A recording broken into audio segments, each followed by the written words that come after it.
하이델베르그 교리문답 설교가 시작한 지가 아주 오래전인데 벌써 근 1년이 지나가고 있습니다. 49주째를 맞이하고 있습니다. 우리가 소요리문답을 50주 설교하면서 또 여러분들이 소요리문답 강의 책으로 나온 또 책으로 공부하면서 또 유익을 누리고 있음을 보게 됩니다. 하이델베르그 요리문답도 역시 마찬가지일 것입니다. 오늘 세 번째 간구, 뜻이 땅에서도 이루어지다라는 우리 주기도문의 세 번째 기도의 내용을 살펴보기를 원합니다. 어느 목사님이 강연에서 했던 말인데 그 말이 유튜브 쇼츠로 올라와 있습니다. 제가 간단히 소개해 드리겠습니다. 아마 수련회나 강의나 아니면 집회 때 하신 말씀인 것 같은데 다음과 같습니다. 어떤 교인이 죽어서 천국에 갔는데 보니까 예수님께서 교인들이 이렇게 천국에 오면 너희들 왔니? 이렇게 반갑게 맞아 주시는 것까지는 좋은데 어느 날 그 교회 담임 목사님이 천국에 왔는데 예수님 보좌에서 내려와서 오 네가 왔니? 이렇게 반겨주시고 꼭 안아주시더랍니다. 그래서 이 교인이 이렇게 항변을 했다고 합니다. 예수님, 아니 세상에 살 때도 목사님들하고 소위 평신도들하고 차별받았는데 천국에서도 이래도 되는 겁니까? 그때 예수님이 뭐라 그랬냐면 목사가 진짜 오랜만에 왔다. 내가 진짜 환영하지 않고는 안 되겠다. 저는 그 말에 전적으로 공감합니다. 목사로서 목사이기 때문에 천국에 가는 것 아닙니다. 우리가 하나님 앞에서 어떤 사람이 하늘나라에 가게 될지는 하나님의 마음으로 하나님의 뜻대로 사는 사람들이어야 갈 수 있는 거예요. 이렇게 제 말이 아니라 유튜브 강연에 나와 있습니다. 참 재미있는, 어떻게 보면 좀 만들어낸 예화이지만 서글픈 예화이기도 합니다. 목사가 진짜 오랜만에 왔다. 딴 때 안 웃으시는데 그 부분에 웃으시더라고요. 내가 진짜 환영하지 않고는 안 되겠다. 저는 이걸 보면서 그러면 정말 그렇게 오랜만에 천국에 가는 목사는 얼마나 귀한 목사일까? 그런 생각이 들었습니다. 그런 귀한 목사가 천국 가기 전에 신실하게 지상에서 설교하고 성도들을 가르치고 목양하고 신실하게 사역을 감당하면서 하나님께 영광 돌리며 하나님의 뜻대로 목회 사역을 한다면 얼마나 귀한 일이겠습니까? 또 이 말을 반대로 말하자면 장로님이나 집사님이나 권사님들도 마찬가지 아니겠습니까? 정말 오랜만에 천국에 등장하는 장로님도 있을 거고 집사님, 권사님도 있지 않을까 생각이 됩니다. 이런 예화를 우리가 들을 때 어떤 사람은 그 말이 옳다고 하면서 다른 사람을 떠올리며 비난하고 정죄할지 모릅니다. 하지만 진실한 신자, 겸손한 신자는 그 사람이 바로 나 자신은 아닌지 자신을 돌아보며 정말 내가 하나님의 뜻대로 살아가고 있는지를 돌아보게 될 것입니다.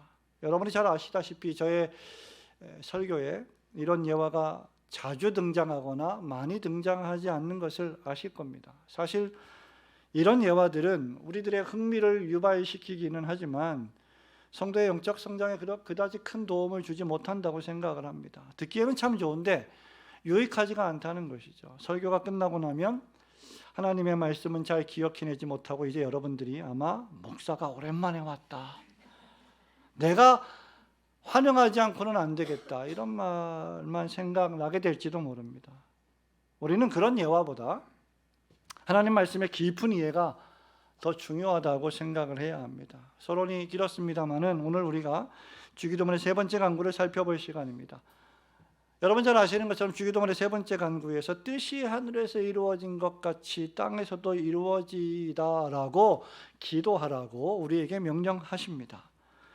여러분 이것이 얼마나 중대하냐면 아까 이 목사님도 말했지만 우리 목사나 장로나 집사나 권사 이 직분 자체가, 교회에서 우리가 하는 봉사의 직분 자체가 우리의 천국행을 보장하고 있지 않기 때문입니다.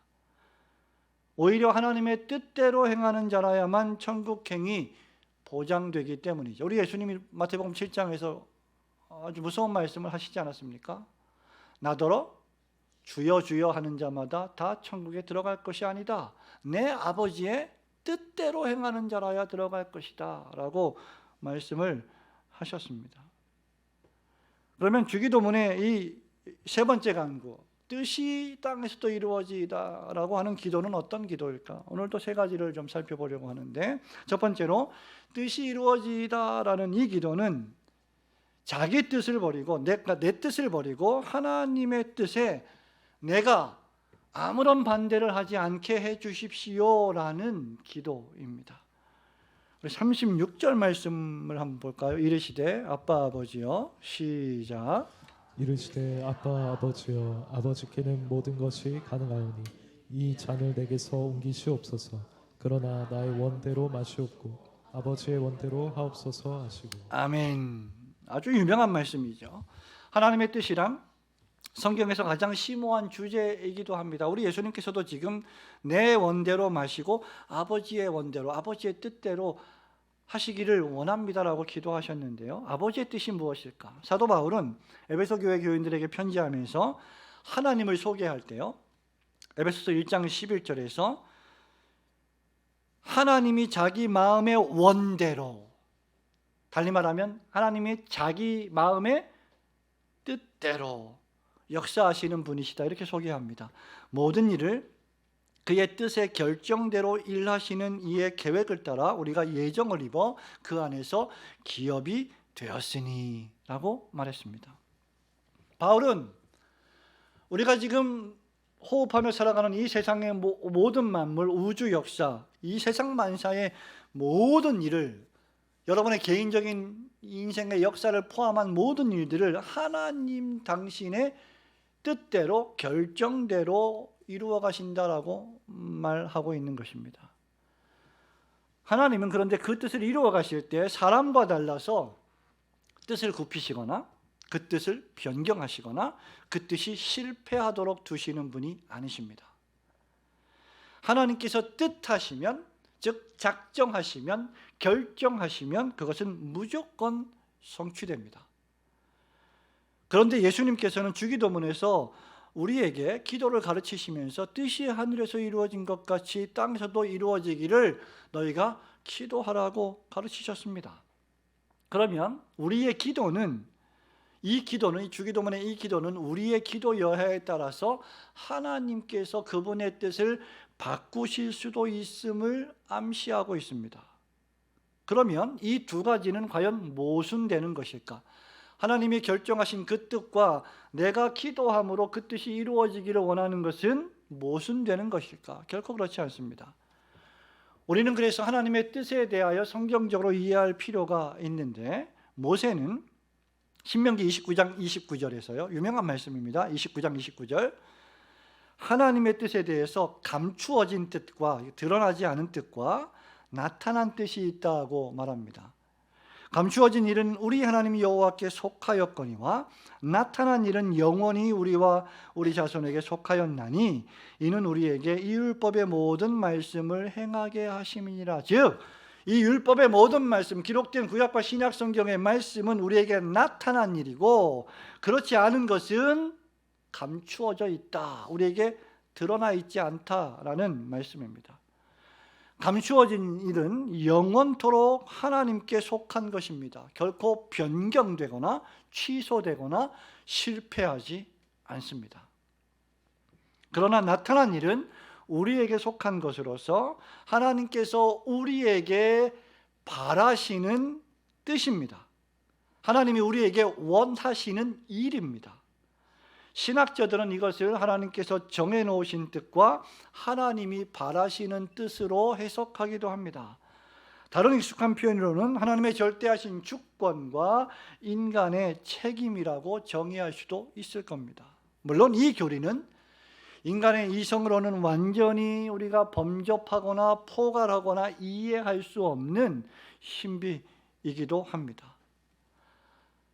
하나님이 어떤 분이십니까? 여러분이 베이직 신앙고에서도 배웠고 소율문도 배웠지만 하나님은 절대하신 분이시죠.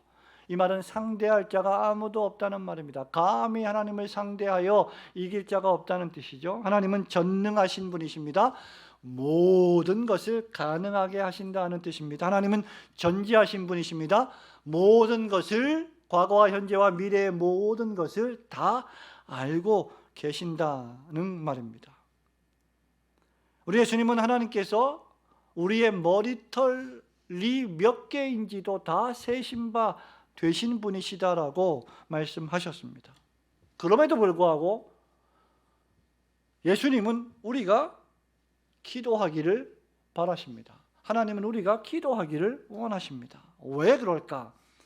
피조물 된 우리에게는 기도가 필요하기 때문입니다.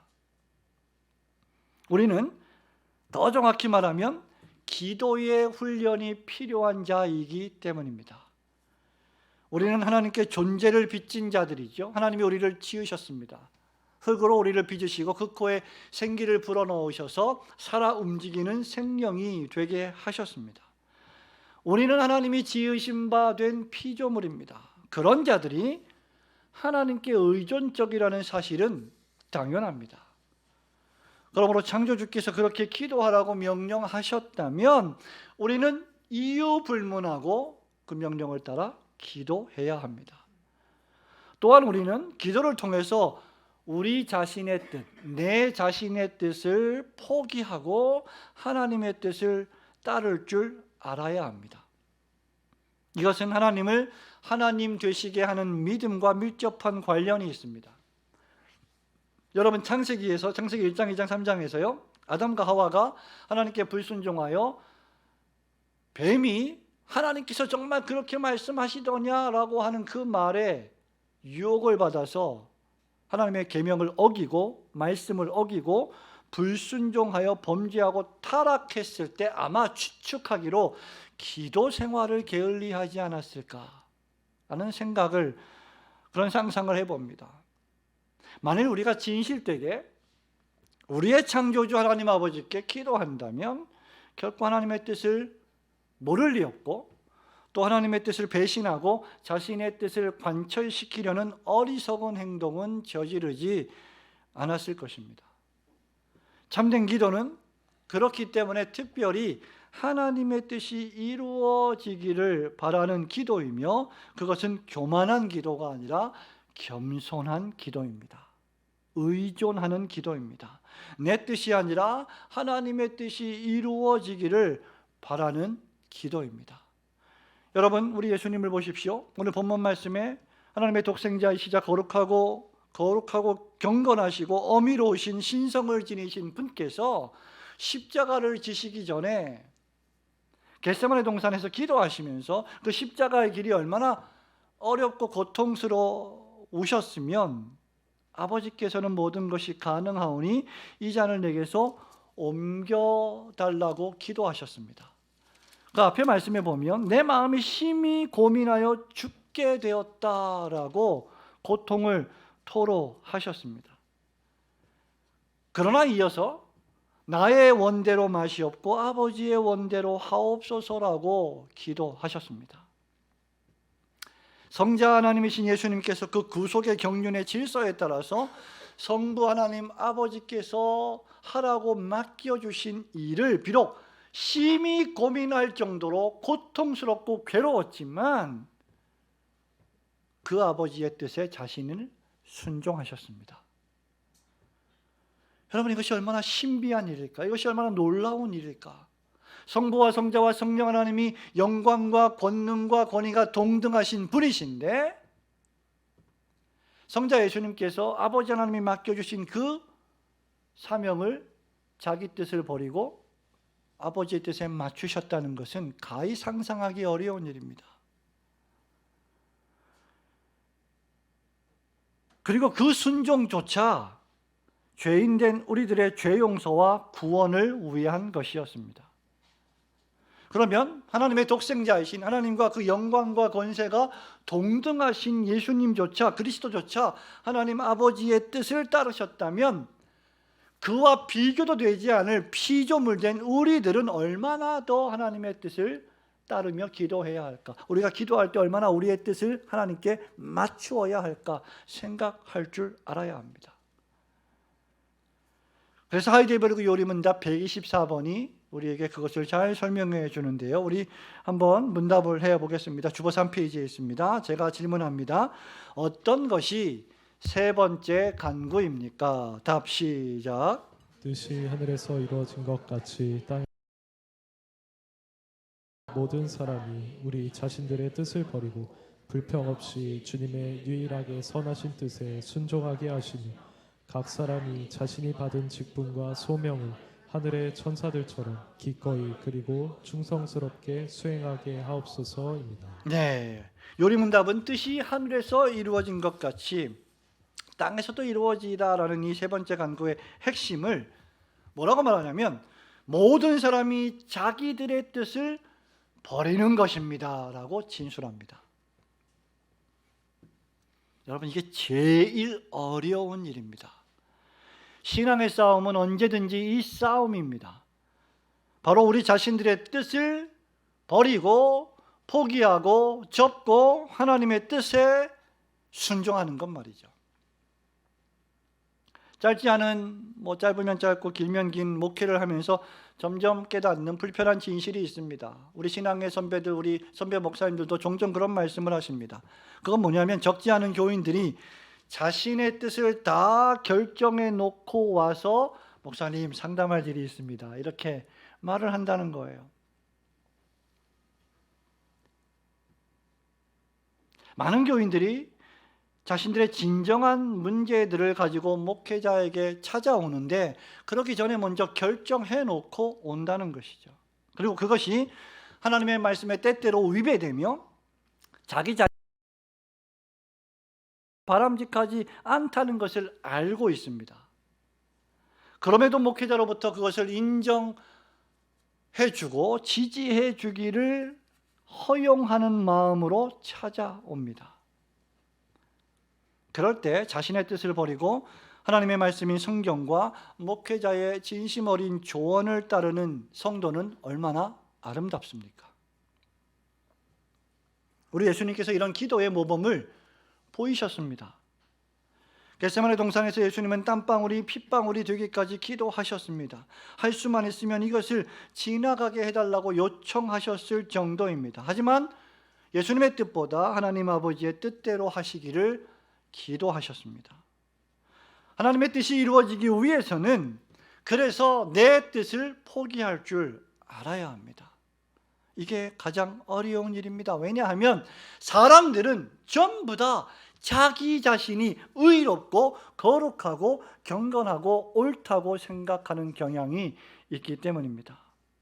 솔로몬 왕이 잠언 21장 2절에서 이렇게 말합니다. 사람의 행위가 자기 보기에는 모두 정직하여도 그 다음 여호와는 마음을 감찰하시느니라. 많은 사람들이 자신은 정직하고 옳다고 생각합니다. 그리고 말하고 행동합니다. 그러면서 자기의 의를 드러냅니다. 하지만 마지막 날의 실상은 많은 사람들이 자기 의를 드러내기 위하여 말하고 행동한다는 사실을 깨닫게 될 것입니다. 그러니 죄 없으시고 그분 스스로 의로우시고 완전하신 그리스도께서 자신의 뜻을 포기하셨다면 죄인된 우리들은 이유여하를 막론하고 우리의 뜻을 포기하고 주님의 뜻을 추구해야 하지 않겠습니까? 그러므로 여러분들도 지금까지 또 앞으로도 여러분 자신의 뜻을 버리시고 오직 하나님의 뜻이 하늘에서 이루어진 것 같이 여러분의 삶에서도 그 뜻이 이루어지기를 겸손히 의존하며 기도하시는 성도들이 되시기를 주님의 이름으로 축원합니다. 두 번째로 나라가 임하시오며라는 이 기도는 하나님의 계시하신 뜻의 말씀에 불평 없이 순종하게 해달라는 기도입니다. 우리 36절만 한 번 더 읽어보겠습니다. 이르시되 시작. 이르시되 아빠 아버지여 아버지께는 모든 것이 가능하오니 이 잔을 내게서 옮기시옵소서. 그러나 나의 원대로 마시옵고 아버지의 원대로 하옵소서 하시고. 아멘. 요리문답 124번 다시 보면요, 뜻이 하늘에서 이루어진 것 같이 땅에서도 이루어지다인데 우리와 우리 모든 사람이 우리 자신들의 뜻을 버리고 그 다음 뭐라 그랬습니까? 불평 없이 주님의 유일하게 선하신 뜻에 순종하게 하시며 각 사람이 자신이 받은 직분과 소명을 충성스럽게 수행하게 하옵소서라는 기도라고 말하고 있습니다.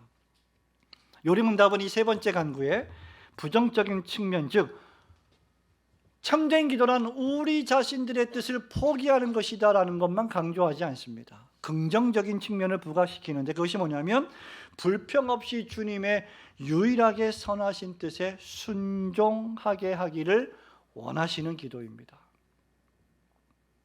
어쨌든 순종할 텐데, 이렇게 순종하든 저렇게 순종하든 순종할 텐데, 우리 자녀들을 키워보신 분 잘 아시겠지만 기쁨으로 즐겁게 순종하는 자녀와 순종하는데 순종하는 순간까지 계속 원망하고 불평하고 짜증내며 순종하는 자녀 가운데 어떤 자녀가 이쁘시겠습니까? 의심의 여지 없이 기쁨으로 자원하여 순종하는 자녀가 참 소중하고 이쁘고 아름답죠. 여러분, 그것이 정말 어렵기 때문입니다. 우리 예수님이 내 뜻대로 마시옵고 아버지의 뜻대로 되기를 원한다라고 기도할 때 자신의 뜻을 포기하셨고 하나님 아버지의 뜻을 앞세우셨습니다.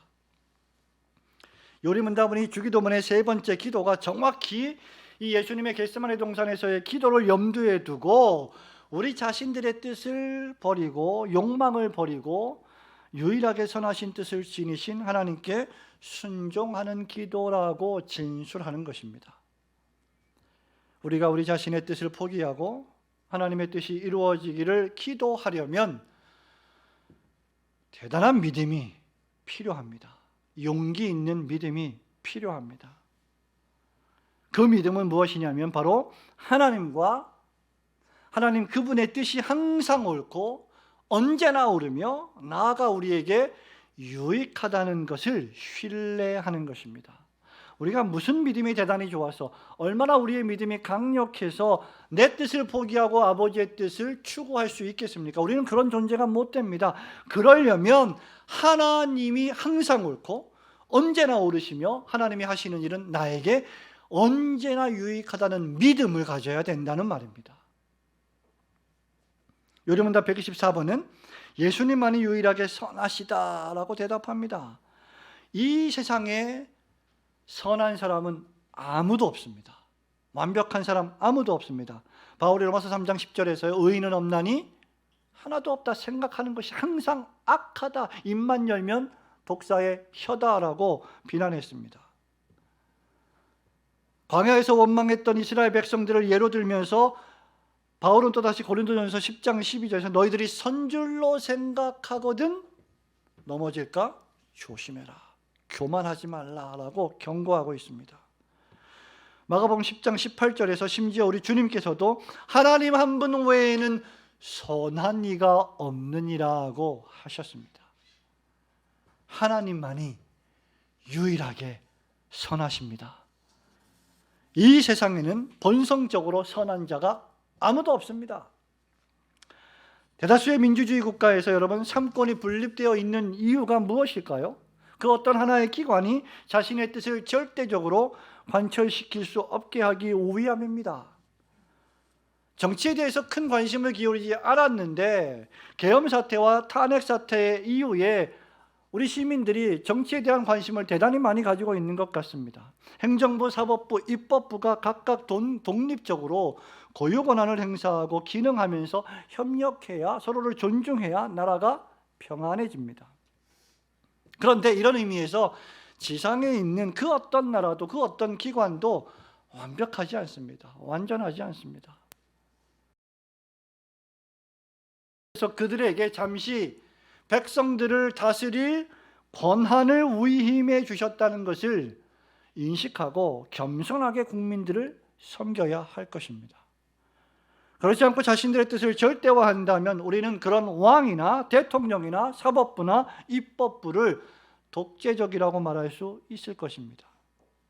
그런데 여기 자신의 뜻을 절대적으로 완전히 구현하시는 한 분이 계십니다. 바로 전지전능하시며 절대 주권자이신 하나님이십니다. 우리가 신자로서 그래서 하나님의 뜻이 하늘에서 이루어진 것처럼 이 땅에서도 이루어지다라고 기도한다면 그것은 세 가지 사실을 전제하는데, 첫째, 하나님은 말씀드린 것처럼 선하시며 하나님의 뜻은 언제나 선하시다는 것이죠. 둘째, 하나님은 우리에게 선한 일이 무엇인지 우리 자신보다 훨씬 더 잘 알고 계신다는 사실을 인정하는 것입니다. 그리고 마지막으로 하나님은 실제로 우리의 유익을 위하여 선을 행하신다는 것입니다. 그것이 구약 성경에 밝히 게시되어 있고 신약 성경이 그것을 또한 밝히 해설하고 있습니다. 그렇기에 신자가 믿음을 가지고 하나님의 말씀인 구약과 신약 성경을 읽고 묵상한다면 하나님의 뜻이 언제든지 선하십니다라는 고백을 하지 않을 수 없는 것입니다. 우리는 어둡습니다. 우리는 무지합니다. 우리는 어리석습니다. 주의 말씀은 그래서 내 발의 등이요 내 인생의 길에 빛입니다 라고 고백하지 않을 수가 없을 것입니다. 사도 바울이 고백한 것처럼 로마서 8장 28절 말씀에 하나님을 사랑하는 자 곧 그의 뜻대로 부르심을 입은 자들에게는 하나님께서 모든 것을 합력하여 선으로 바꾸어 주십니다 라고 고백하는 것입니다. 뿐만 아니라 여러분의 지나온 모든 삶을 돌아볼 때 복음성가 가사처럼 하나님 한 번도 우리를 실망시키신 적 없으시고 언제나 공평과 은혜로 나를 인도하셨습니다라고 고백하지 않을 수 없는 겁니다. 그렇다면 신자가 하나님의 뜻이 이루어지기를 원한다면 하나님의 뜻이 무엇인지를 밝히 알아야 하며 그 뜻을 사랑해야 하며 그 뜻을 주야로 묵상해야 합니다. 시인은 시편 119편 130절에서 주의 증거들은 놀라움으로 내 영혼이 이를 지키나이다. 주의 말씀을 열면 빛이 비치어 우둔한 사람을 깨닫게 하나이다. 여러분, 그러면 여러분, 우리가 성경을 열지 않으면, 성경을 펼치지 않으면, 말씀을 펼쳐 읽지 않으면 우리는 여전히 비추이는 빛을 받지 못할 것이고 우리는 여전히 우둔하고 아둔한 상태로 머물러 있게 될 것입니다. 그 사람이 세상에서 아무리 박학다식하고 석학이라 할지라도 그는 어두운 사람입니다.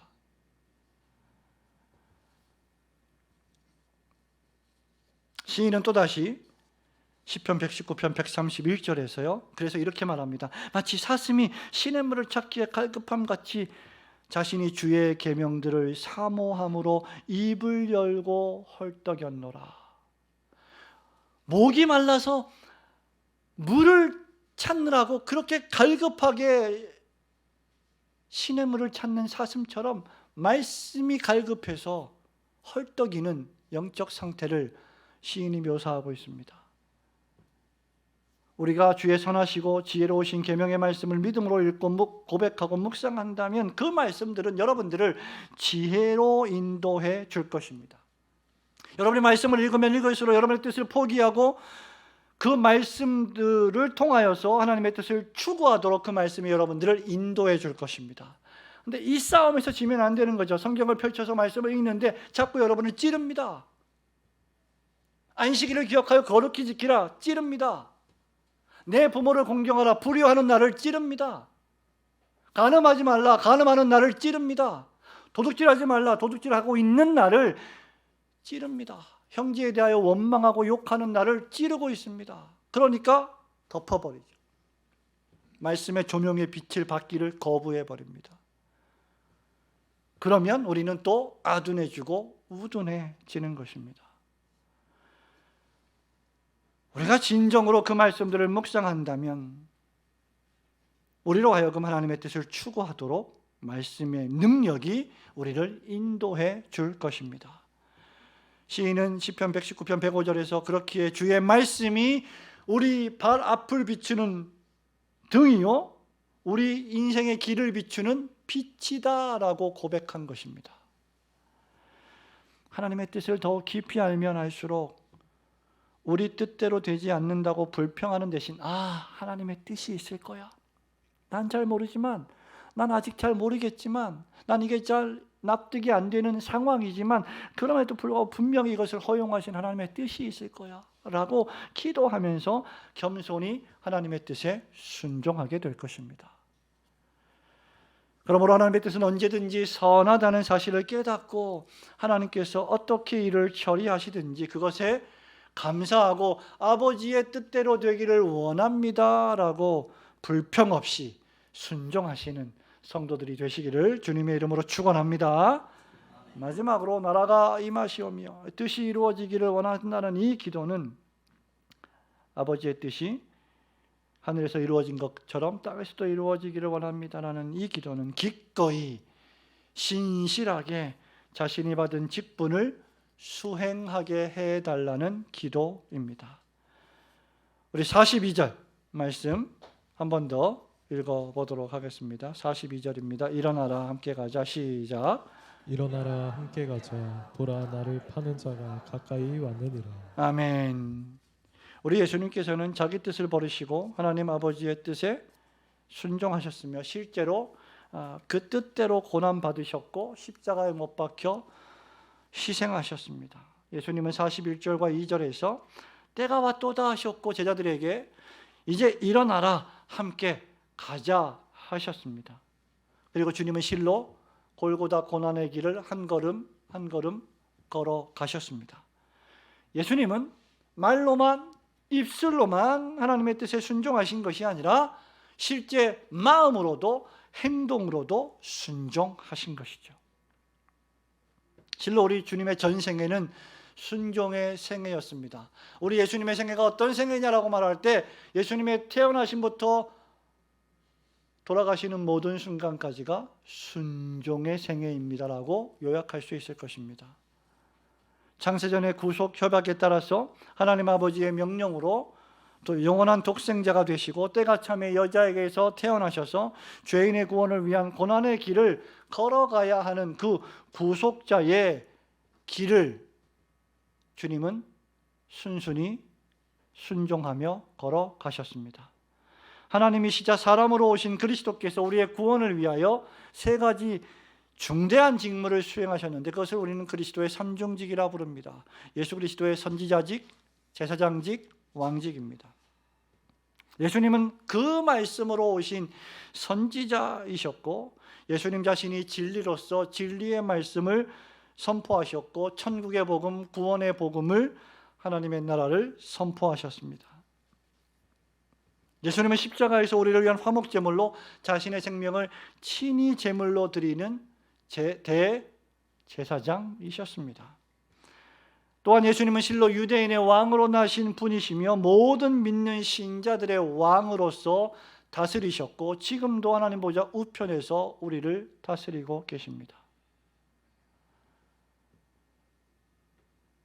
이미 주전 700여 년 전에 선지자 이사야가 왕으로 나시는 메시아를 이사야 9장 6절에서 이렇게 예언했습니다. 이는 한 아기가 우리에게서 낳고 한 아들을 우리에게 주신 바 되었는데 그의 어깨에는 정사를 메었고 그의 이름은 기묘자라 모사라 전능하신 하나님이라 영존하시는 아버지라 평강의 왕이라 할 것임이라. 우리 예수님은 하나님 아버지께서 맡기신 모든 직무를 남김없이 다 순종하셨습니다. 그것도 기꺼이 신실하게 충성스럽게 수행하셨습니다.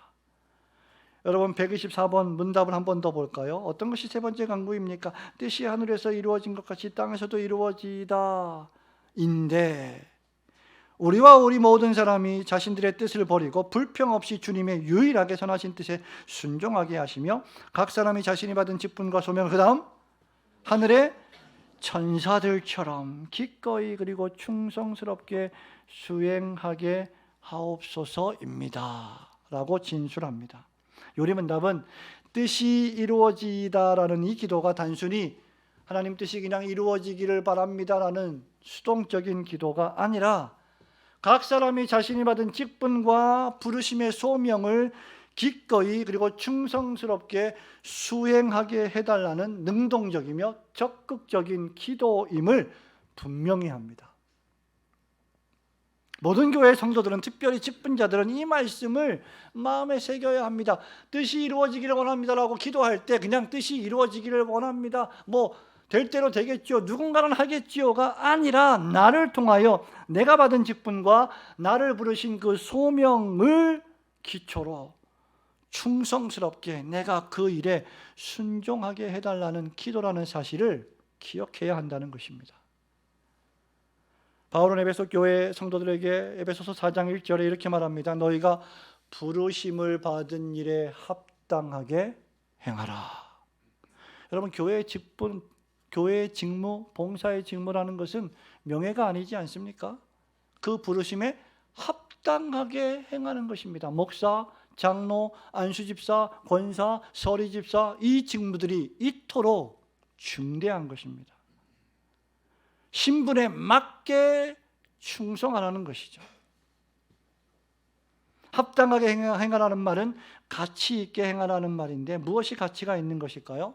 소금이 그 맛을 잃지 않는 것이 가치 있는 것이고, 빛이 그 빛을 잃지 않는 것이 가치 있는 것입니다. 자신의 직무가 무엇인지 정확히 알고 있을 뿐만 아니라 그 직무를 실제 수행해내는 것이 가치 있는 것입니다. 크리스티아노스라고 하는, 그리스도인이라고 하는 이름의 뜻이 무엇입니까? 그리스도를 따르는 사람이 크리스티아노스입니다. 크리스찬이에요. 그러면 그 그리스도인의 직무는 무엇입니까? 매사에 그리스도를 따르는 것입니다. 실제로 말이죠. 이런 일을 가장 잘 수행하는 자들이 바로 하늘에 있는 천사들입니다.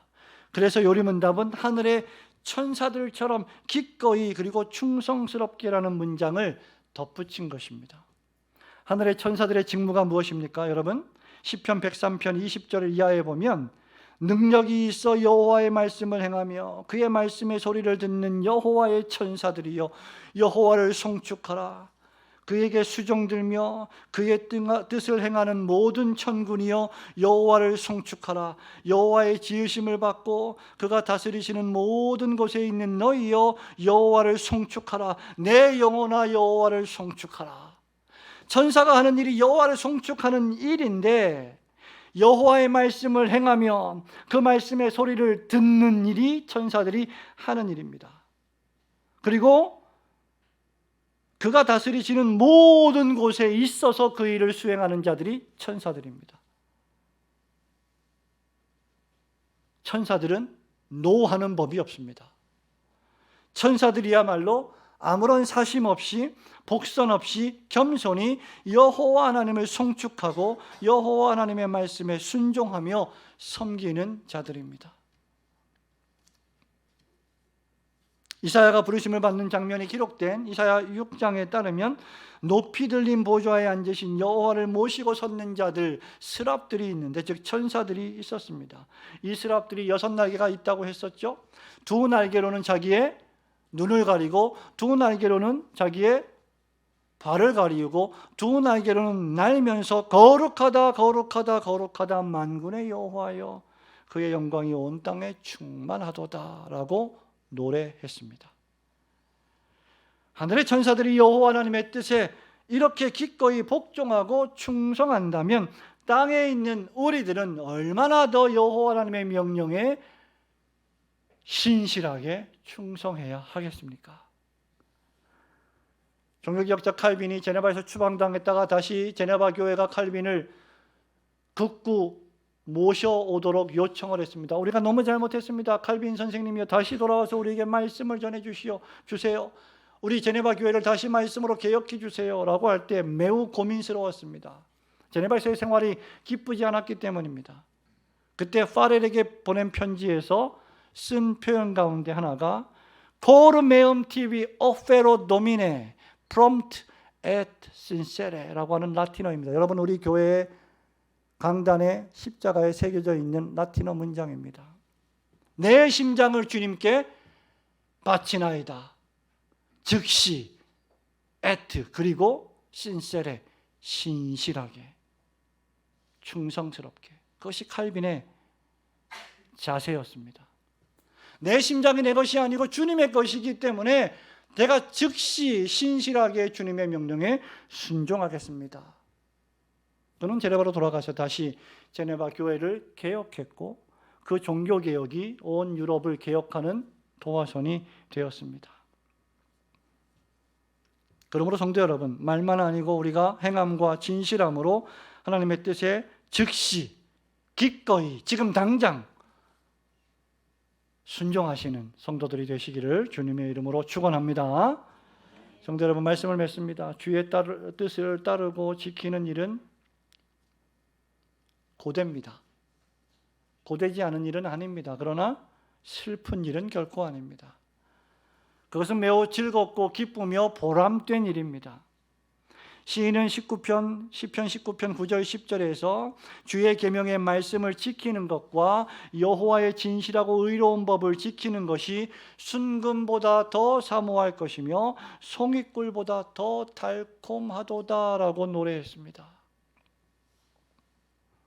하나님의 은혜로 회심하여 변화된 마음을 가진 성도들이라면 하나님의 말씀을 지키는 것이 결코 힘들고 고된 일이 아니라 보람되고 즐겁고 기쁜 일입니다.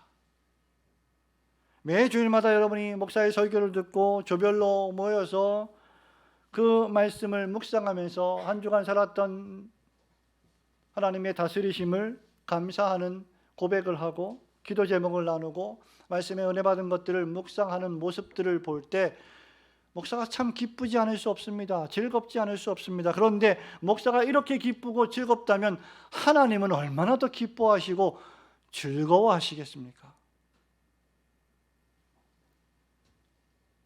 그 기쁘고 즐거운 일을 우리는 끊임없이 감당해야 하는데 그 일을 감당하고 수행하기 위해서는 그래서 자기 뜻을 포기할 줄 알아야 합니다.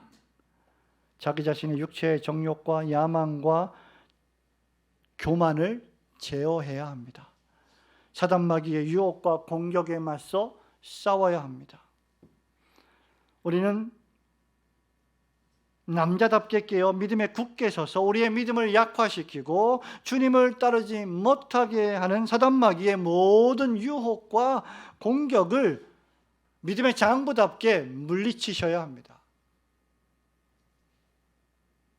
그런 기본적인 공격들을 물리치는 훈련을 해야 비로소 그리스도의 귀한 사명을 감당할 수 있는 군병들이 될 수 있기 때문입니다. 하나님은 마치 로봇처럼, 요즘은 AI 시대이고 챗 GPT 이런 걸 별로 하고 싶지 않습니다만 그런 시대이고 그러다 보니까 무슨 말 하나만 입력하면 다 만들어주는 시대 아닙니까? 최근에 뉴스에 보니까 연대 입학시험인가 논술 시험을 보는데 챗 GPT로 그 시험을 풀어서 그 학생이 징계를 받았다고 하는 그런 기사도 있더라고요. 하나님께서는 마치 로봇처럼 우리를 그냥 조종하셔서 우리 생각과 의지와 상관없이 그냥 답을 던져주시고 그대로 무조건 된다라고 말씀하시지 않으십니다.